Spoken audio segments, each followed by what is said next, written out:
டேய் உனக்கு ஒன்று தெரியுமாடா, ஏடிஎம்ல இப்போ புதுசாக ஏஐன்னு ஒன்று கொண்டு வந்திருக்காங்க. அப்படியாடா? ஏடிஎம் என்னதுடா? எனக்கு தெரியாதுடா, நான் ஏடிஎம்ல போய் பணம் எடுக்க போகிறேன். அப்படியே அதுக்கிட்டே போய் கேட்டுருவோம். சரி வாடா. ஹலோ, நான் உங்களுக்கு என்ன உதவி செய்ய வேணும்? நாங்கள் பணம் தான் எடுக்க வந்திருக்கோம். எடுக்கலாம். பணம் வர வரைக்கும் உங்களை என்டர்டெயின்மெண்ட் பண்ணுறது வேலை. எப்படி எங்களை என்டர்டெயின் பண்ணுவ? நீங்கள் விரும்புகிற சாங் கேட்டால் நான் ப்ளே பண்ணுவேன். ஏதாவது ஸ்டோரி கேட்டாலும் நான் சொல்லுவேன். கரண்ட் நியூஸ் கேட்டாலும் சொல்லுவேன். உங்களுக்கு என்ன வேணும் இப்போ? நாங்கள் முதல்ல பணம் தான் வேணும். நோ, முதல்ல உங்களை என்டர்டெயின் பண்ண எனக்கு ஏதாச்சும் கமெண்ட் கொடுங்க. அப்போதான் என்னால் உங்களுக்கு பணம் தர முடியும். அப்படியா? அப்படின்னா ஒரு கதை சொல்லு. அப்படியே சீக்கிரமாக பணத்தையும் கொடு. உங்களுக்கான பணத்தை கொடுக்க தயார் செய்து கொண்டிருக்கிறது. உங்களுக்கான கதை சொல்லவும் தயார். சொல்லட்டுமாவா? இதுக்கும் நான் கமெண்ட் கொடுக்கணுமா?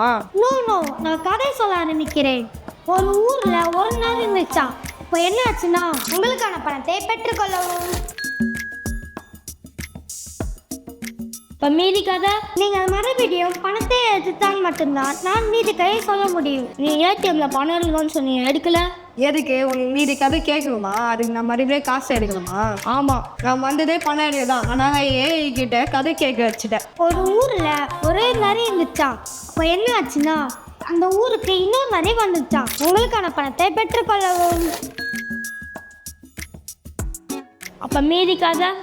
நீங்கள் மறுபடியும் பணத்தை எடுத்தால் மட்டும்தான் நான் மீதி கதையை சொல்ல முடியும். டேய், மறுபடியும் பணம் எடுத்தாதான் மீதி கதை சொல்லுமா?